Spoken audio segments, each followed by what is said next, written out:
jam nyalle mon bandiraɓe tedduɓe musidɓe sihlaɓe diniral jamma bela etto bela hanki en mbino ɗo eɗen jiiɗi artude ɗo seeɗa ko fewri e alhaali jihad noon ma en gartuɗo e deftere mawɗo men Bacca Ba wirende Islaamu e pinal fulɓe e damal kalowal jihad ɗo wi jihad honade e faggade jawdi.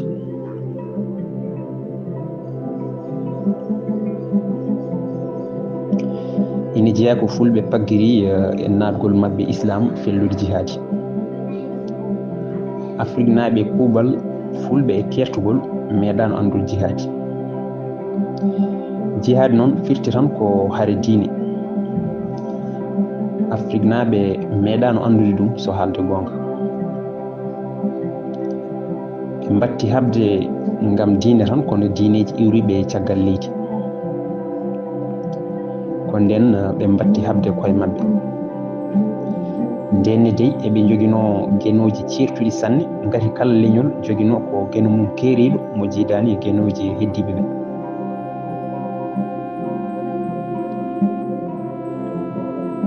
kono kamɓe fof eɓe jaggi wonde geno mabɓe ko geno mabɓe tan, geno heddiɓe ne ko geno heddiɓe tan.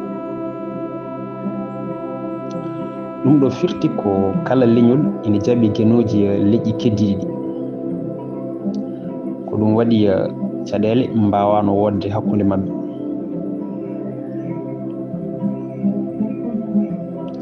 ko ɗum ɗo woni ko yogo e anduɓe rendoji hono rendiyankagal inniri enotaisme. ɗum ɗo firti ko gonɗinde wonde geno goto ko kañum woni jomiraɗo leñol walla hinde ko alda e wiide ko kanko tan goto woodi geno goɗɗo ala. ko ni kadi polythéisme famirte. ɗum woni jogade genoji kewɗi. ɗum ɗo noon ina serti no feewi e diineji tellinaɗi ɗi. ɗiɗon jaggi koko wiyete monothéisme.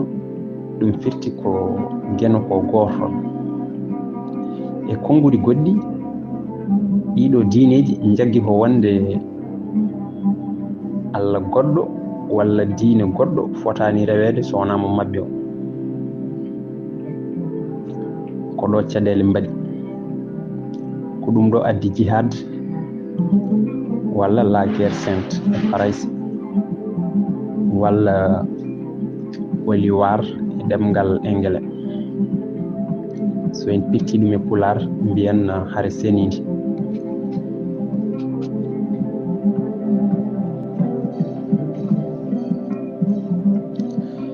joni noon so tawi en garti sababuji jihad e nder islam. joni noon to banggue islam holko addata jihad walla e konngudi goɗɗi holko woni jihad. joom deftere Halil addi jaabowol mum wi jihad ko julɗo haɓade kefeero mo waddaka aadi ngam townude konngol Allah. joom Halil o ɓeydi hen wi wonde jihadi ko fardu kifaya. ɗum firti ko so tawi won ummaniɓe ɗum natti waɗade e dow heddiɓe ɓe jahani ɓe. kono so tawi hay goto daraki e wadde jihad hunde nde wonti fardu ayni. ɗum ɗo woni hankadi jihad waɗima e dow kala neɗɗo dimu gorko kellifaɗo kattanɗo. gonga noon jihadi ko etade townude diine Allah ko ɗum woni sababu gadano. kono ina woodi sababuji goɗɗi ɗin goni jihadi ko ɗabbude laamu jawdi e konko. islam ko diine kono kadi ko dowla. mo wi dowla noon wiye laamu jowdi e kongo.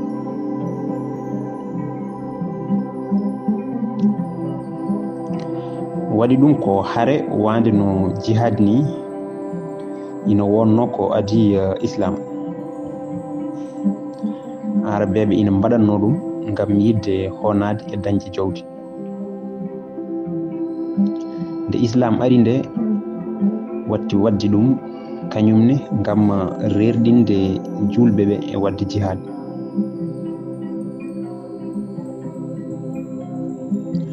wonko arabeɓe mbaɗanno ko adi islam ne wiye salab noon firti ko so neɗɗo fooli kabdiɗo mum ɓorana ɗum ha laaɓa cer.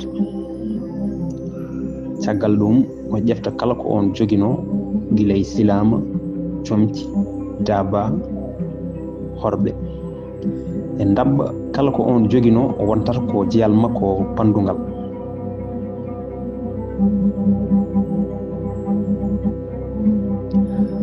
won kadi ko wiyete ashafa ɗum ɗo ko hooreɓe konu ngu ƴeftata ɗum. hoorejo konu ko kanko jeyi ɗum, ko kanko suɓanto hoore makko ko adi nde gueɗe ɗe peccete.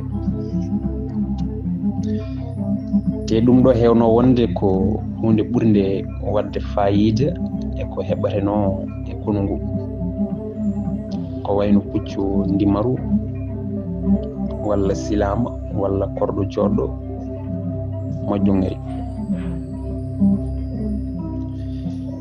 tengtini ɗum ɗo ko hadis goto biɗo wonde nulaɗo mo jamme kisal goni e mum ina jogino e kala ko hona ko wiyete safiyatu. ɗum ɗo firti ko maccuɗo walla korɗo walla puccu. ene tengtini ɗum ɗo kadi goto e suddiɓe makko biyetenoɗo safiya koye jihad o heɓano, ko ɗum addi inde safiyatu nde. won kadi ko arabeɓe innirno alqaswa walla alqara. ɗum ɗo fof firti tan ko honde e tedde jawdi yimɓe wonɓe foolaɓe ɓuraɓe doole. fandare nde kadi ko wotere, ko ngalu e kongu. so ɓe konino jawdi mawɗo jeyanno hen ko naybal. nde islam ari nde naybal ngal watta joybal. en kalino wonde Allah wi so ɓe koni jawdi ko kanko e nulaɗo makko jeeyi hen naybal. nden noon eɗen mbawi wiide tan jihad ko gueɗe ɗiɗi, ko diine jawdi. ko ɗo tigui pamaten Jimol Lamin Mabo Guissé dewnoɗo e Sékou Oumar Tall biɗo soko yidde jawdi wonno sa rewi Sékou Oumar dañ. ma en garto e hunde jimde Lamin Mabo Guissé mo hayre law so eɗen kala jihad Sékou Oumar Tall. ayeji kewɗi noon gari e nder Qur'ana ngam hirjinde jihad, ha tengti noon e simore witende at-tawba. ko ɗiɗo ayeji gaddi ha hewɓe julɓe joguitade wonde jihad ina waɗi e dow julɗo foof. ete kala neɗɗo ina foti nadde islam foti ko welnere walla koye wawnere. ndenne de won aya goto biɗo wonde hay goto fotani wawnede e jabde diine gati peewal e majjere laabi cer. ina jeeya ko julɓe dallinorto e wadde jihad ko wonde Allah jaɓata diine mo wona diine islam. kala diine goɗɗo mo wona islam ko meere. ay goɗɗo ari tabitini wonde diine ko goto woni islam. Allah wi kala mo ɗaɓɓi diine mo wona islam jaɓantake te o jeeyete koye pertuɓe ñande laakara.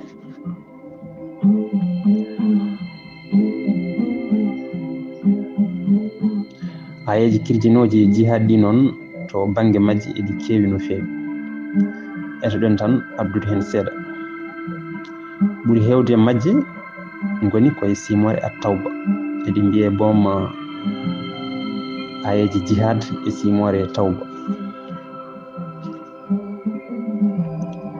Allah wi kaɓe ɓen ɓe gonɗinani Allah wona ñalawma darga ɓe karminta ko Allah e nulaaɗo mum karmini ɓe ndewata diine goonga hay sinno ko ɓeen jomen defte en so wonaa ɓe totta lempo wondude koyere. Hay goɗɗo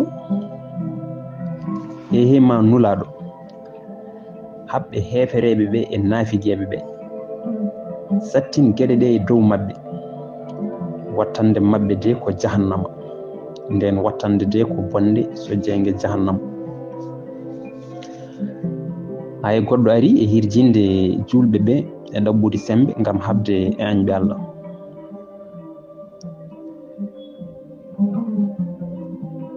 Keblanoɗeɓe e ko mbawɗon e sembe ummorade e pucci oɗon kulɓini hen añɓe Allah e añɓe mon. On joguitiɓe wonde ko oɗo aya tigi susni wiyoɓe hande ina mbad jihad ɓe. Yimɓe hewɓe inniri ɓeɗo ko irhab woni terroriste. Nder ayo Allah wi hen turhibuna ɗum woni vous terrorise ɗum firti e pular oɗon kulɓina. Ko ɗum waɗi waɗoɓe jihad hande ɓe ina parnori innirede terroriste ngati ɓe mbi ɗum ummi koye jomiraɗo. Ina jeeya kadi e ko duñi hewɓe e wadde jihad ko gonɗinde wonde soɓe maayi koɓe sahudinɓe ɗum firti koɓe naatoɓe aljanna ko alda e hasbore. Won ayiji garɗi e nder Qur'ana ina tabitini ngoɗo miijo won hen ni ɓe mbiyete koɓe mayani yimɓe cikkata koɓe mayɓe kono de ɓe mayani. Allah wi koto mbiye mukk ɓen waraɓe lawol Allah koɓe mayɓe ala kamɓe kay koɓe wurɓe kono onon on tinata ɗum. Ayeji goɗɗi hoto cikke ɓen waraɓe e lawol Allah koɓe mayɓe ala koɓe wurɓe wonɓe e sara joomiɓe arsiguinteɓe eɓe belto saabu ko Allah rokkiɓe e ɓuural eɓe beltinira ɓen wonɓe caggal mabɓe ɓe cuwa arde taw eɓe mbiyaɓe oto kule oto paaye oto cuunoɗe.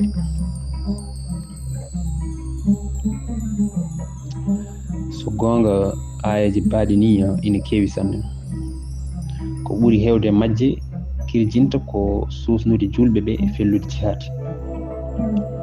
Yantude hen woni e yimɓe paami e majje wonde so neɗɗo maayi walla sahude ni e jihad fay ko aljanna walla ni bom o mayani o wirni tan ko giri yimɓe. Yanti hen jihad ko jihad tan ala mo nulaɗo waɗanno walla mo waɗano ko wonno e yantu nulaɗo ina woodi ha joni. Nden noon hay goto tan ala dalilu e harminde jihad hande. Ko ngoɗo miijo waɗoɓe jihad hande ɓe ko wayno Daesh hono dowla Islaamu to Irak e Sam hutorto ngam hirjinde sagataɓe e wadde jihad. Te ɓeɗo jihad mabɓe wona tan huccinte koye hefereɓe kono kadi haye julɓe ɓe jiidani mabɓe jiiɗe to banggue islam ko hen jeeya.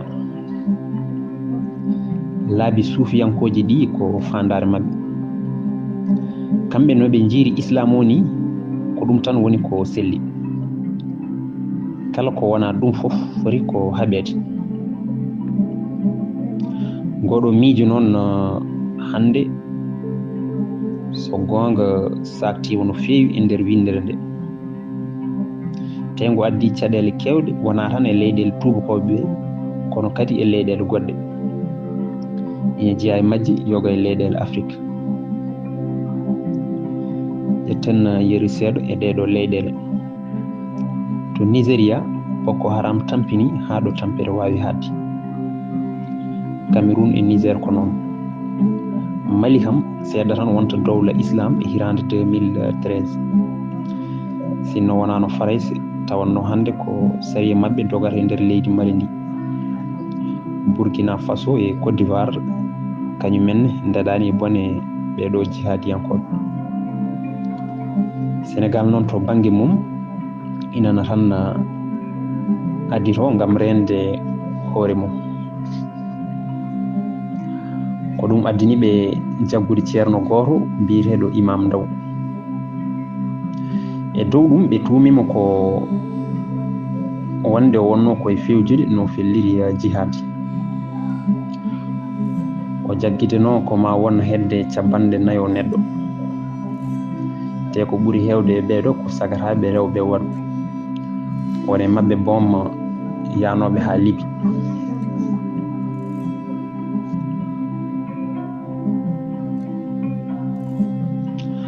ɓurno lollude e wadde oɗo jihad foof noon ko biyeteɗo Ousmane Ben Laden.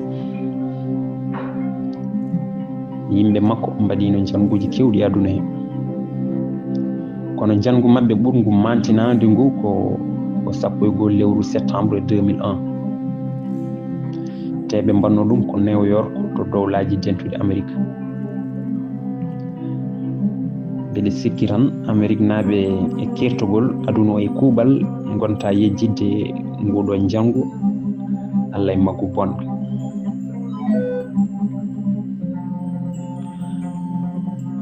Ngam wadde ɗum jihadiyankoɓe ɓe jilti ko laade diwoje ɗe ɓe jolno liɓi ɗumen e dow kuuɓeji ɗiɗi puneji Twin Towers ɓurnoɗi towde e Amérique, joginoɗe fodde 110 étage. ɗi mbiyatano ko World Trade Center jeere aduniyankewo.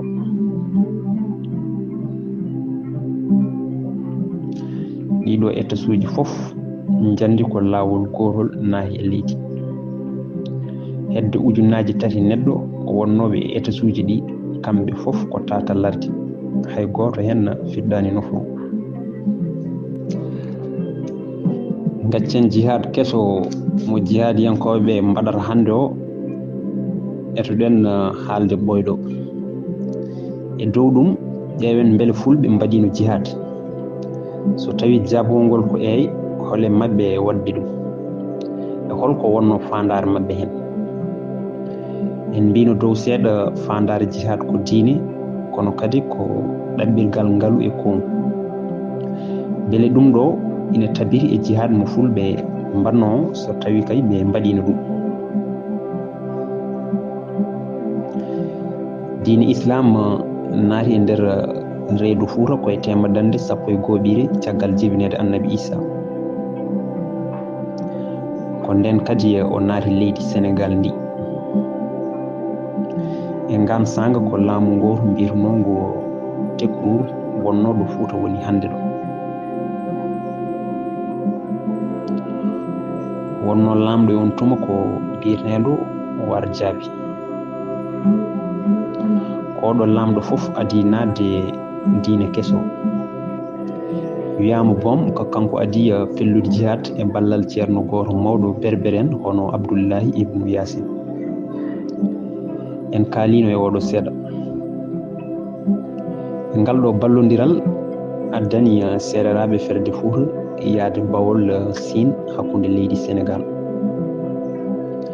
ɗum ɗo ene tindina wonde e on yonta wona fulɓe tan konno e Fuutatoro, guilay seereraɓe hay soninkoɓe jolfuɓe e ko wona ɓeɗo ina konno ɗon.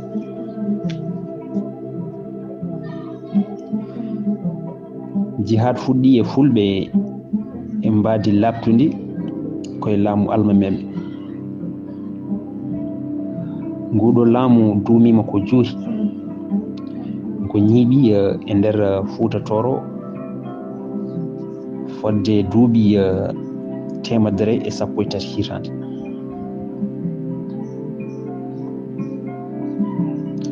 kono felli jihade mabɓe ha latti tan ko ɗiɗo cosɗo hono ceerno Souleymani Bal e almami gadano hono almami Abdoul Gadir Kane. gadano hono ceerno Souleymani Bal huccinno jihad mum koye safal bere o. ɗum ɗo noon kam so gonga ina ɗeɓi hawnade seeɗa. so tawi jihad ko hakkunde julɓe hefreɓe, holko adduno jihad hakkunde ceerno Souleymani Baal julɗo haggan e safalɓe rewo kañumen ne julɓe haggan. adduno ɗum tan ko safalɓe rewankoɓe ɓe ha tengti e wiiteɓe hormankoɓe mbaɗanno ko ruggoji. ɗum ɗo firti ko kamɓe fof e wonde julɓe ala ko wonno goƴa mabɓe so wona etade honde leydi Fuuta ndi fof. so tawi ɗum weɓanani ɓe gujjanno ko suhaɓe ɓiɓɓe ɓaleɓe ɓe mbaɗoy ɗumen maccuɓe. so honde nde laatinoma ɓe jagganno ko diminno. ɗum ɗo wonno ko muuduji gawri e kanŋe ɗiɓe pawno e dow Fuutankoɓe fof. tawa kadi ɗum ɗo fof noon wonno koye ballal laaminoɓe Fuuta nden hono deniyankoɓe.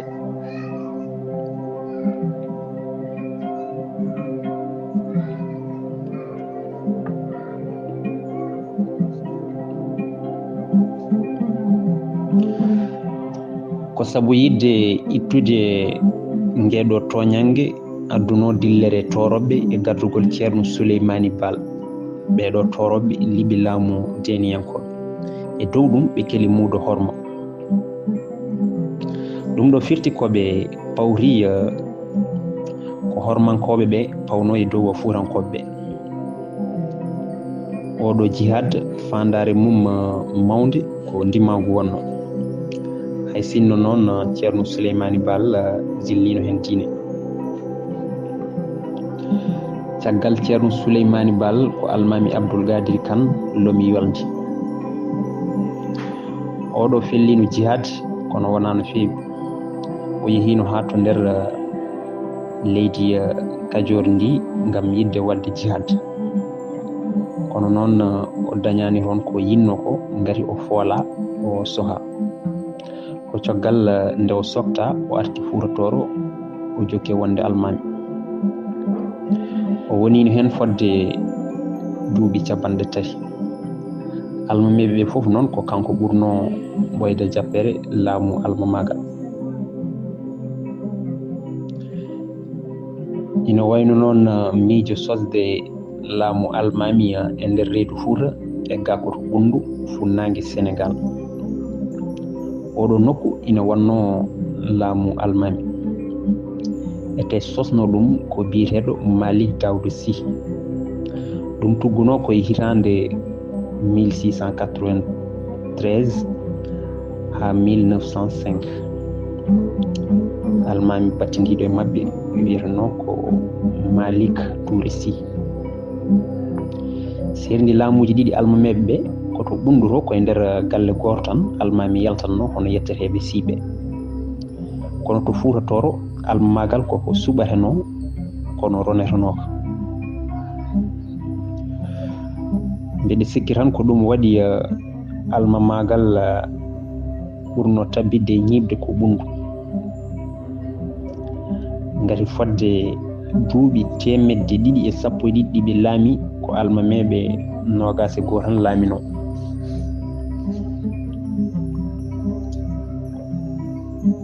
to almamagal Fuuta Tooro fodde duuɓi 113 ɗiɓen laami ko hedde caɓande 6 almami laamino. adduno ɗum ko poɗodiral kam e janfodiral caggal almami Abdoul Gadiri Kane. wone mabɓe laaminoma, wone mabɓe laamanoki so wona lewru walla ni balɗe. caggal ɗum o folle goɗɗo suɓe lomtine. oɗo kadi folle goɗɗo toɗɗe lomtine. yeru goto ko almami Youssouf Siré Ly. oɗo laamima fodde laabi 10 ha laabi 11. te hen sahaji ko lewru tan o joɗoto e jappere nde o folle.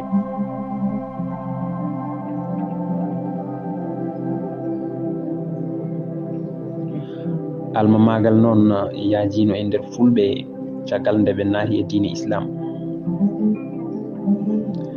gaga almamagal e nder Fuuta Tooro Fuuta Jalon kañumne darnino alma magal. ina jeeya e fulɓe fellunoɓe jihad Sekou Amadou e Ousmane Dam Fodio.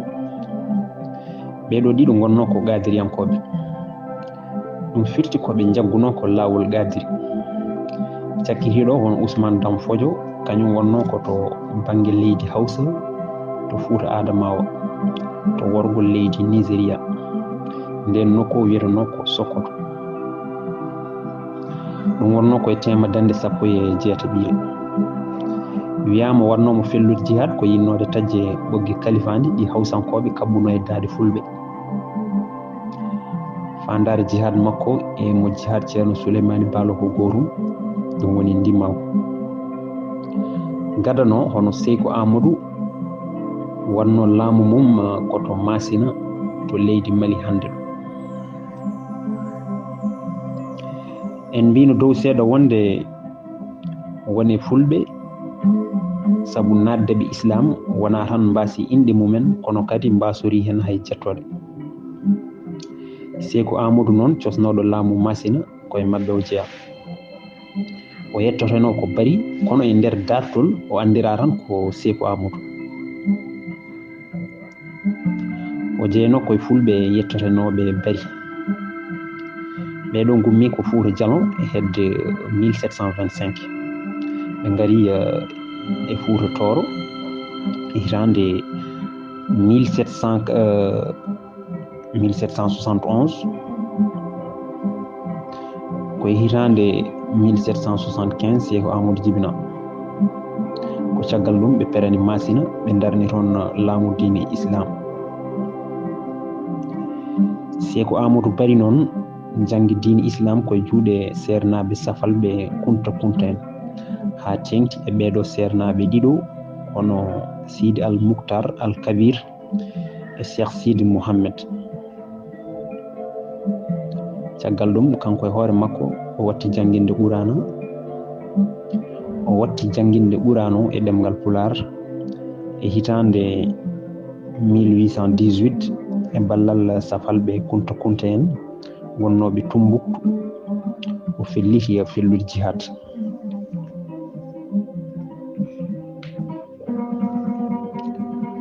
koye ngolɗo pellugol jihad Sekou Amadou nanni e ko ɓuuri hewde e fulɓe honnoɓe to leydi Niger e nder Islam ha tengti e fulɓe jalluɓe ɓe. ɓeɗo e on tuma ala ko tugnino so wona e arɗo mumen. koye dow ɗum ɗo o darni laamu diine.